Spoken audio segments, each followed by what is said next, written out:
Nietzsche is a harsh critic of both philosophy and religion. His most fundamental objection to the philosophical tradition is that it's infected by the same weakness, resentment, and ulterior motivation that he detects in religious thought. It is a miserable story. Man seeks a principle through which he can despise men. He invents a world so as to be able to slander and bespatter this world. In reality, he reaches every time for nothingness, and construes this nothingness as God, as truth, and in any case as judge and condemner of this state of being. The history of philosophy is a secret raging against the preconditions of life, against the value feelings of life, against partisanship in favor of life. Philosophers have never hesitated to affirm a higher world, provided it contradicted this world, and furnished them with a pretext for speaking ill of this world. It has been hitherto the grand school of slander. This is one part of Nietzsche's critique of traditional philosophy, which he calls his psychology of metaphysics. He's deeply suspicious of its obsession with rationality. Rational thinking was originally developed for practical purposes, and it's a very useful human ability, but philosophers seized upon reason and turned it into something else. The aberration of philosophy is that instead of seeing logic and the categories of reason as means towards the adjustment of the world for utilitarian ends, basically involving an expedient falsification, one believed one possessed in them the criterion of truth and reality. Instead of employing them as a tool for making the world manageable and calculable, the madness of philosophers imagines that in these categories is presented the concept of another true world, to which the one in which man lives does not correspond.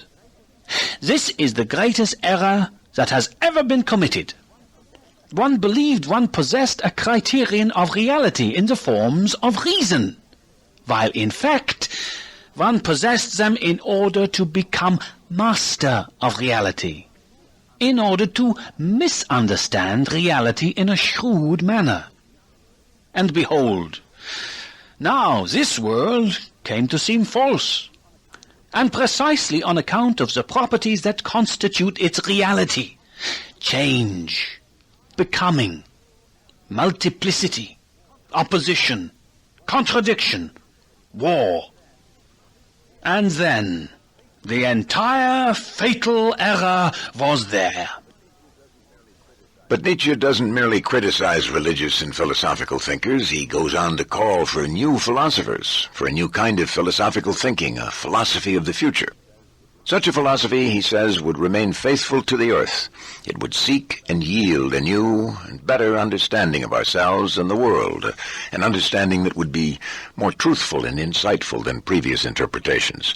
This new philosophy might also help us overcome nihilism, and so would contribute to the further enhancement of life. Where then must we reach with our hopes, Nietzsche asks. He answers, toward new philosophers. There is no choice. Toward spirits strong and original enough to provide the stimuli for opposite valuations, and to revalue and invert eternal values. To teach man the future of man as dependent on his will, and to prepare great ventures of discipline and cultivation, putting an end to that gruesome dominion of nonsense and accident that has so far been called history. The new philosopher must be able to analyze and criticize, and these are tasks at which Nietzsche himself excelled. But critical analysis is only the beginning of his kind of philosophy. My style is affirmative, and deals with contradiction and criticism only as a means.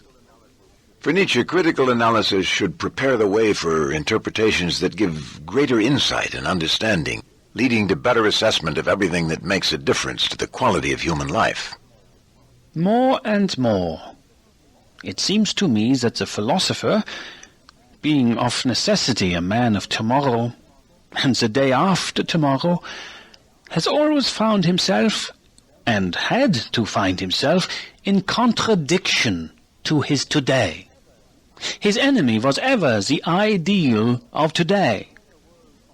Facing a world of modern ideas that would banish everybody into a corner and specialty, a philosopher, if today there could be philosophers, would be compelled to find the greatness of man, the concept of greatness, precisely in his range and multiplicity, in his wholeness in manifoldness.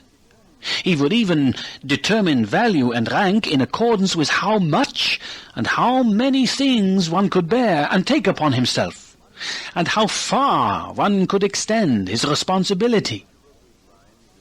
Nietzsche wrote these lines in a book with the famous and often misunderstood title, Beyond Good and Evil.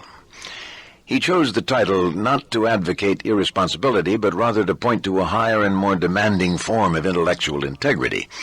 His new philosophers are to go beyond good and evil by inquiring into all things, honestly and courageously, refusing to allow conventional ideas about good and evil to prejudice their thinking. For Nietzsche, only such uncompromising, fearless thinking can possibly overcome nihilism and show how our existence in this godless world might be affirmed without illusion. Philosophy, as I have hitherto understood and lived it, is a voluntary quest for even the most detested and notorious sides of existence. Such an experimental philosophy even explores the possibilities of the most fundamental nihilism. But this does not mean that it must halt at a negation, a no, a will to negation. It wants rather to cross over to the opposite of this, to a Dionysian affirmation of the world as it is, without subtraction, exception, or selection. The highest state a philosopher can attain is to stand in a Dionysian relationship to existence. My formula for this is amor fati, the love of fate. It is part of this state to perceive not merely the necessity of those sides of existence hitherto denied, but their desirability as the more powerful, more fruitful, truer sides of existence, in which its will finds clearer expression. Nietzsche knows how dangerous and difficult it is to embark upon his kind of philosophical thinking. It's dangerous because it questions all the values and ideas we ordinarily live by and take for granted. He who really questions these values and ideas risks madness. Genuinely philosophical thinking is also difficult, now more than ever, for there are many ways a thinker can be sidetracked, led astray. The dangers for a philosopher's development are so manifold today that one may doubt whether this fruit can still ripen at all. The scope and the tower building of the sciences has grown to be enormous, and with this also the probability that the philosopher grows weary while still learning, or allows himself to be detained somewhere to become a specialist, so that he never attains his proper level, the height for a comprehensive look, for looking around, for looking down. Or he attains it too late, when his best time and strength are spent. It may be precisely the sensitivity of his intellectual conscience that leads him to delay somewhere along the way. Add to this, by way of once more doubling the difficulties for a philosopher, that he demands of himself a judgment, a yes or no, not about the sciences, but about life and the value of life. He is reluctant to come to believe that he has a right, or even a duty, to such a judgment, and must seek his way to this right and faith only from the most comprehensive, perhaps most disturbing and destructive experiences. But the genuine philosopher feels the burden and the duty of 100 attempts and temptations of life. He risks himself constantly. Nietzsche knows that he places great demands on his readers, but he writes for the few who can meet him on his own terms, those who can measure up to his high standards. One must be honest in matters of the spirit to the point of hardness before one can even endure my seriousness and my passion. One must be skilled in living on mountains, seeing the wretched ephemeral babble of politics and national self-seeking beneath oneself. One must have become indifferent. One must never ask if the truth is useful, or if it may prove our undoing. One needs strength for questions for which no one today has the courage. New ears for new music. New eyes for what is most distant. A new conscience for truths that have so far remained mute. And the will to the economy of the great style, keeping our strength, our enthusiasm in harness. To think and live like Nietzsche's new philosophers, one must possess and cultivate all these abilities and qualities. One also needs what Nietzsche calls the great health. He suggests that those fortunate enough to attain it will be richly rewarded. Being new, nameless, hard to understand, we premature births of an as yet unproven future need, for a new goal, also a new means, namely a new health, stronger, more seasoned, tougher, more audacious and gayer than any previous health. And now, after we have long been on our way in this manner, it will seem to us as if, as a reward, we now confront an as yet undiscovered country, whose boundaries nobody has surveyed yet. Something beyond all the lands and nooks of the ideal so far. A world so overrich in what is beautiful, strange, questionable, terrible, and divine, that our curiosity, as well as our craving to possess it, is insatiable.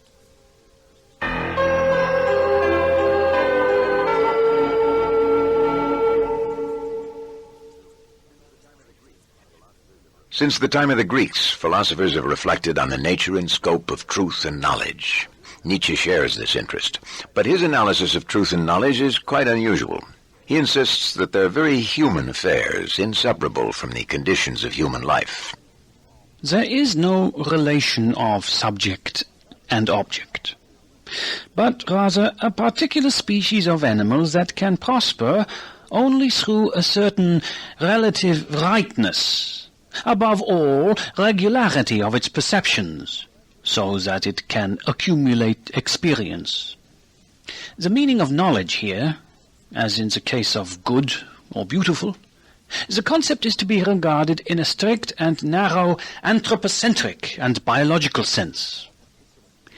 In order for a particular species to maintain itself and increase its power, its conception of reality must comprehend enough of the calculable and constant for it to base a scheme of behavior on it.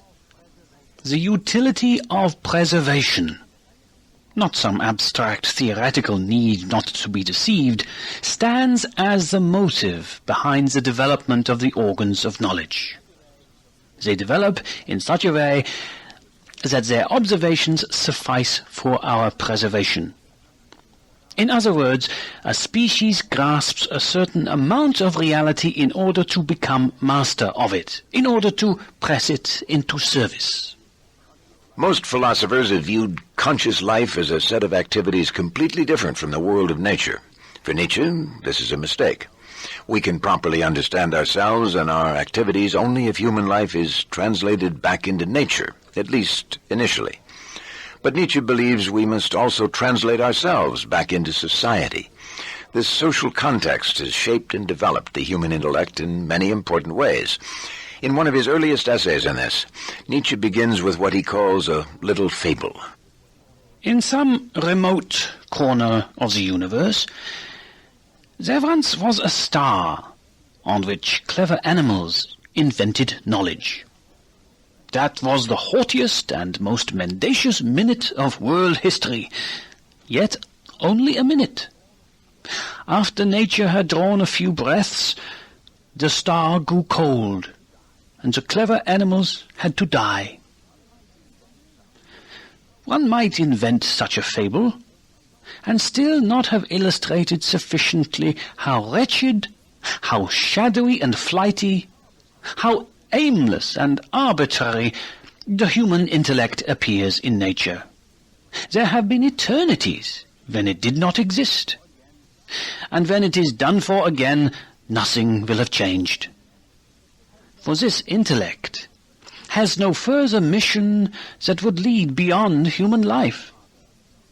It is human, rather, and only its owner and producer gives it such importance, as if the world revolved around it. The intellect, as a means for the preservation of the individual, unfolds its chief powers in deception. For this is the means by which the weaker, less robust individuals preserve themselves, since they are denied the chance of waging the struggle for existence with horns, or the fangs of beasts of prey. Nietzsche goes on to trace the idea of truth to the establishment of conventional rules of language. As language began to develop, metaphors were used to designate things in a uniform manner. First sounds and then eventually signs were given standard meanings and uses. But Nietzsche points out that only the relation of things to man are designated by these linguistic symbols. No independent reality is depicted in them. What then is truth? A mobile army of metaphors and anthropomorphisms. In short, a sum of human relations which have been enhanced, transposed, and embellished poetically and rhetorically, and which, after long use, seem firm, canonical, and obligatory to a people. Truths are illusions, about which one has forgotten that this is what they are, metaphors, which are worn out and without sensuous power. To be truthful means using the customary metaphors. In moral terms, it means the obligation to lie, according to a fixed convention, to lie, herd-like, in a style obligatory for all. More recently, we've added scientific terms and theories to ordinary language. They improve our ability to deal with the world in many ways. But Nietzsche argues that they don't actually explain things in any ultimate sense. Physics, too, is only an interpretation and exegesis of the world, to suit us, if I may say so, and not a world explanation. Like our ordinary pre-scientific ways of talking about the world, scientific theories are effective for specific human purposes, and that, Nietzsche says, is basically what their truth amounts to. Simplification, abstraction, and the use of fictions contribute to their effectiveness in important ways by making it easier for us to control and exploit natural events. For Nietzsche, human knowledge provides only an artificial but useful conceptual scheme. Our practical needs compel us to conceptualize things in a simple way. The entire apparatus of knowledge is an apparatus for abstraction and simplification, directed not at knowledge, but at taking possession of things. End and means are as remote from its essential nature as are concepts. With end and means, one takes possession of the process. One invents a process that can be grasped. With concepts, we similarly determine the things that constitute the process. Nietzsche's reasoning leads him to make some startling claims about truth, reason, and knowledge. Our truths, he says, are mostly errors we accept because we can't get along without them. Reason merely reflects the rules and structures of our language. Truth is the kind of error without which a certain species of life could not live. The value for life is ultimately decisive. We believe in reason. This, however, is the philosophy of grey concepts. Language depends on the most naive prejudices. We cease to think when we refuse to do so under the constraint of language. We barely reach the doubt that sees this limitation as a limitation. Rational thought is interpretation according to a scheme that we cannot throw off. Nietzsche further argues that all knowledge is interpretive rather than factual. Knowledge also can never be absolute. It always reflects perspective and context. Against positivism, which halts at phenomena, asserting that there are only facts, I would say, no. Facts is precisely what there is not, only interpretations.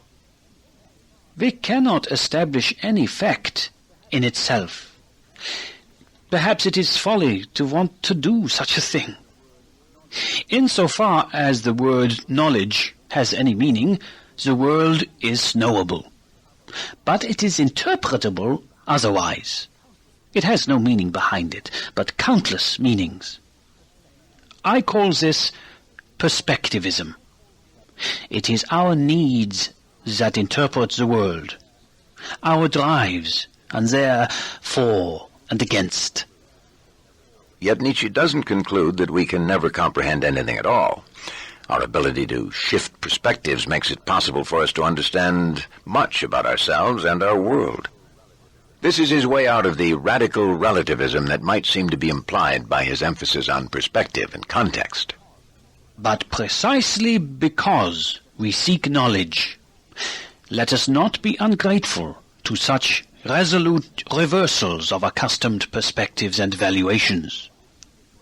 To see differently in this way, for once, to want to see differently, is no small discipline and preparation of the intellect for its future objectivity, to be understood not as contemplation without interest, which is a nonsensical absurdity, but as the ability to control one's pro and con, and to dispose of them so that one knows how to employ a variety of perspectives and affective interpretations in the service of knowledge. There is only a perspective seeing, only a perspective knowing. And the more affects we allow to speak about one thing, the more eyes, different eyes, we can use to observe one thing, the more complete our concept of this thing, our objectivity, will be. Nietzsche is convinced that many of the things that people often misunderstand can be better comprehended this way. They include the general character of life and the world, our human nature, and value and morality as well.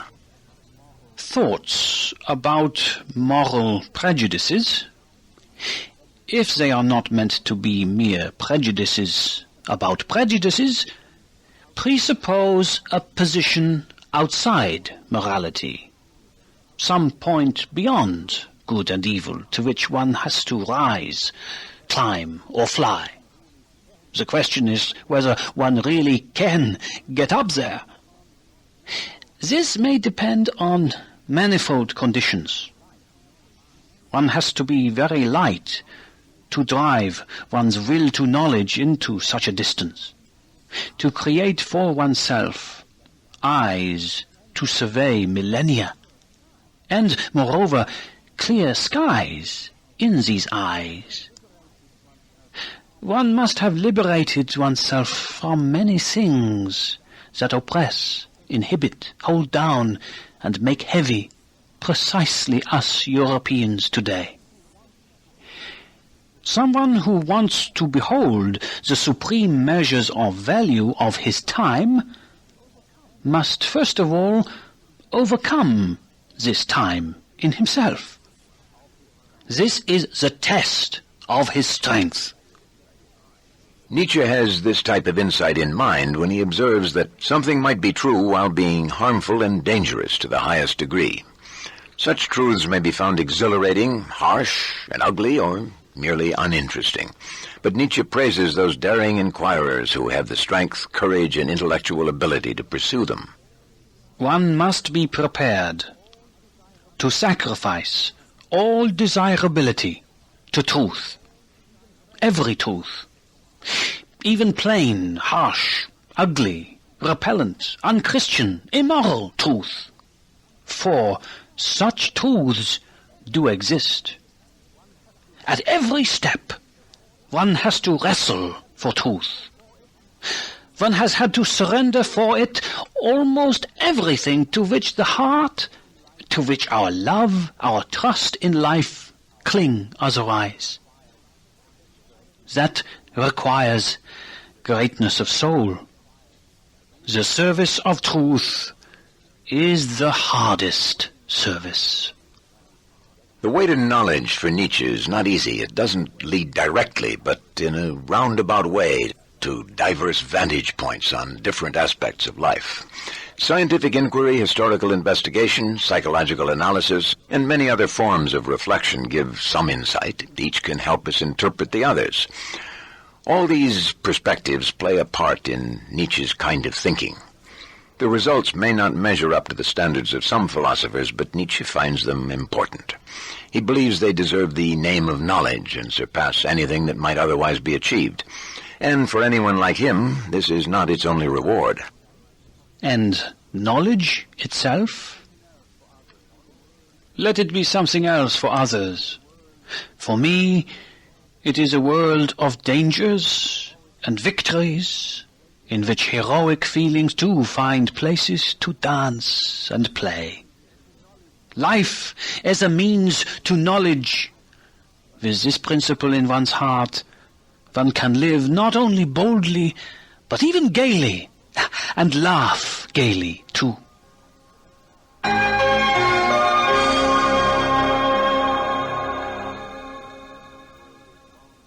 Nietzsche believes our world has long been misinterpreted and underestimated, especially by religious and metaphysical thinkers who've so often envisioned a higher reality or true world transcending earthly existence.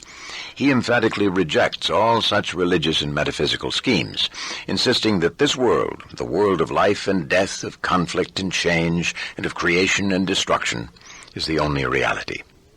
Schopenhauer had believed that this world and our lives manifest a fundamental active principle he called will. When Nietzsche first accepted this idea, he soon became convinced that it too was a metaphysical fiction. He developed a different concept, similar to the modern scientific understanding of the world in terms of energy or force.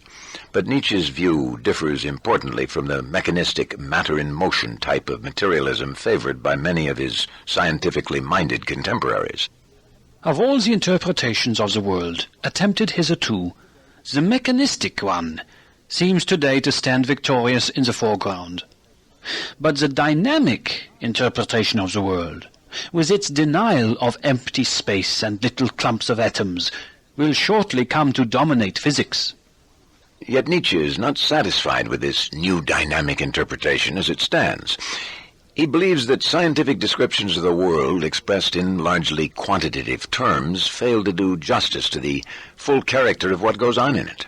He criticizes both scientists and philosophers for this failing. What?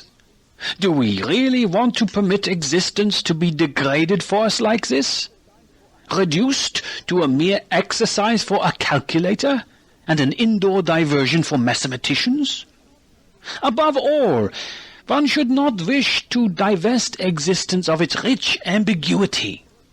That the only justifiable interpretation of the world should be one in which you are justified because one can continue to work and do research scientifically in your sense.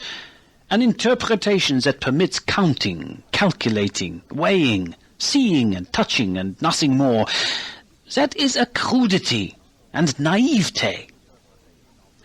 A scientific interpretation of the world, as you understand it, might therefore still be one of the most stupid of all possible interpretations of the world, meaning that it would be one of the poorest in meaning.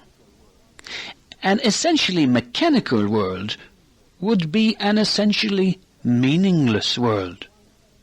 Suppose that one estimated the value of a piece of music according to how much of it could be counted, calculated, and expressed in formulas. How absurd would such a scientific estimation of music be? What would one have comprehended, understood, grasped of it? Nothing, really nothing of what is music in it. Nietzsche tries to add what's missing. He wants to bring out the character of life and the world, to take account of the rich diversity of things and events. They may all be arrangements and relations of force, but Nietzsche suggests that this force itself has a basic tendency. He indicates this tendency with his famous phrase, will to power. The victorious concept force, by means of which our physicists now conceive of the world, still needs to be completed. An inner will must be ascribed to it, which I designate as will to power.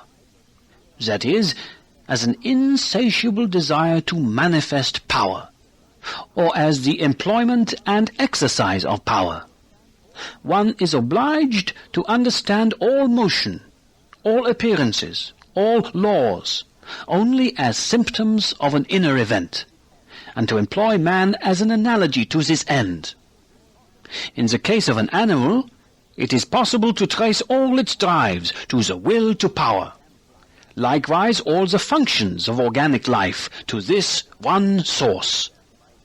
Nietzsche thinks we can better understand life and the world if we conceive of force in this way. He believes his interpretation helps us understand the changing world and everything we find in it. It also presupposes nothing beyond what we find. Suppose nothing else were given as real except our world of desires and passions, and we could not get down or up to any other reality besides the reality of our drives, for thinking is merely a relation of these drives to each other. Is it not permitted to make the experiment and to ask whether this given would not be sufficient for also understanding, on the basis of this kind of thing, the so-called mechanistic or material world? Suppose, finally, we succeeded in explaining our entire instinctive life as the development and ramification of one basic drive, namely of the will to power, as my proposition has it. Suppose all organic functions could be traced back to this will to power, and one could also find in it the solution of the problem of procreation and nourishment. Then one would have gained the right to determine all efficient force univocally as will to power. The world viewed from inside, the world defined and determined according to its intelligible character, it would be will to power and nothing else. Nietzsche conceives the world as a vast interplay of what he calls dynamic quanta in a relation of tension to all other dynamic quanta. No underlying rational principles are at work in these quanta. The state of the world at any time depends entirely on how the power quanta are temporarily organized and related. My idea is that every specific body strives to become master of all space and to extend its force, its will to power, and to thrust back all that resists its extension. But it continually encounters similar efforts on the part of other bodies, and ends by coming to an arrangement with those of them that are sufficiently related to it. Thus they conspire together for power, and the process goes on. With this interpretation, Nietzsche believes he is able to explain why there are complex creatures and structures in the world, despite the absence of any God who ordains them or any true world of being that engenders them.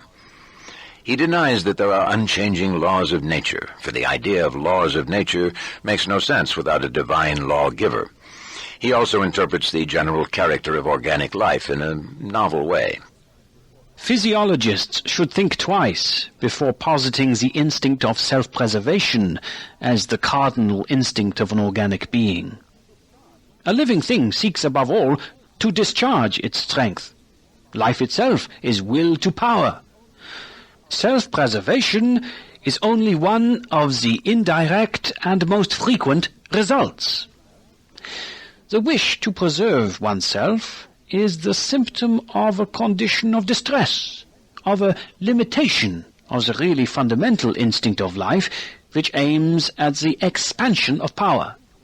And wishing for that frequently risks and even sacrifices self-preservation.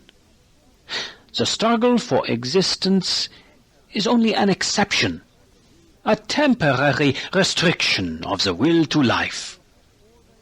The great and small struggle always revolves around superiority, around growth and expansion, around power, in accordance with the will to power, which is the will of life. Nietzsche's concept of power shouldn't be understood too simply. For him, power is not just the more obvious forms of domination and control. It can also take other forms, including a whole range of more subtle influences. There are many kinds of power. The struggle for power shouldn't be thought of as a struggle for any one particular kind. When it can't be attained one way, other ways are sought, often found. New strategies in which power is differently measured, differently won.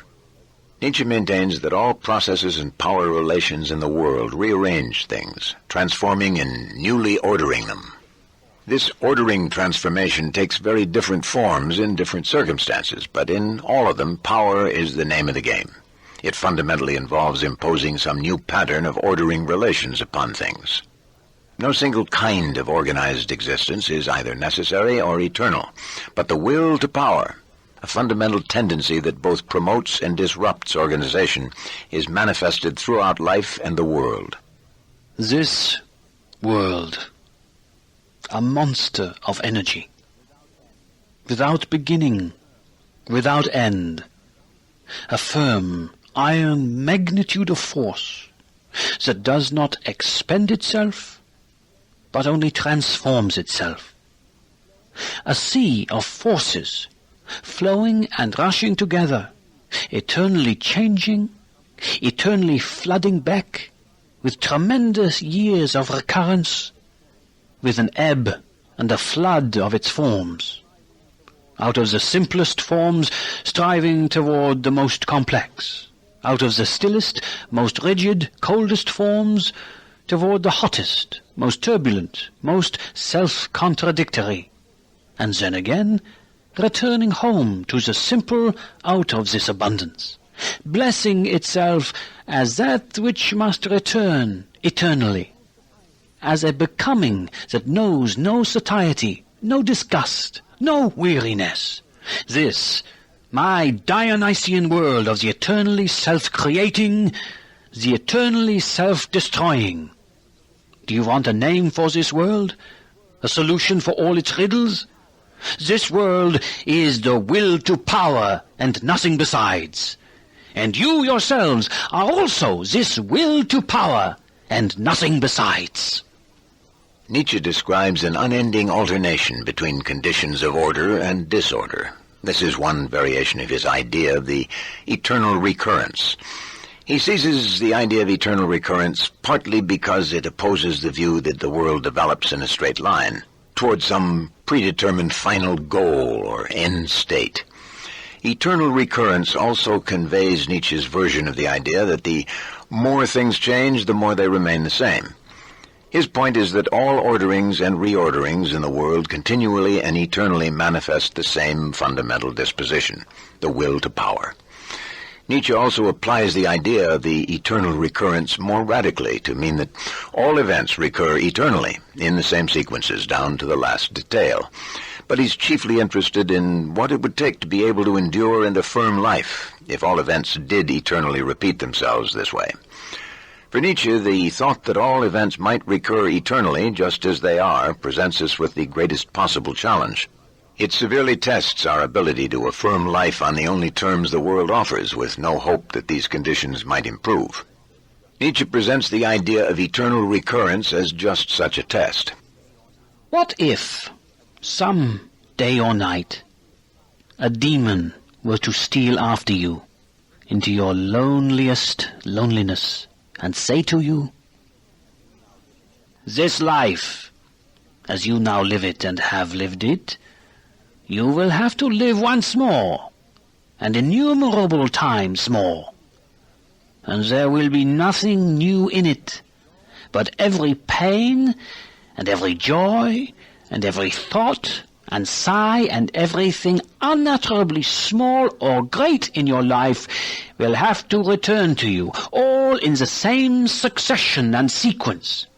Even this spider, and this moonlight between the trees, and even this moment, and I myself. The eternal hourglass of existence is turned upside down again and again, and you with it, speck of dust." Would you not throw yourself down and gnash your teeth and curse the demon who spoke thus? Or how well disposed would you have to become to yourself and to life, to crave nothing more fervently than this ultimate eternal confirmation and seal? Throughout Nietzsche's writings, the idea of eternal recurrence serves mainly as a test and touchstone of strength and affirmation. The ability to meet this challenge is also the ability to live joyfully, without God, without any hope that life and the world will ever be different. Nietzsche cares less about the literal truth of the idea than about the capacity to endure the thought of it, and indeed to crave nothing more fervently. To be able to embrace the idea of eternal recurrence, you must possess the qualities of the higher humanity he envisions, a higher humanity symbolized by the figure he calls the Overman. This is the end of tape number 1 on Friedrich Nietzsche. The presentation is continued on tape number 2.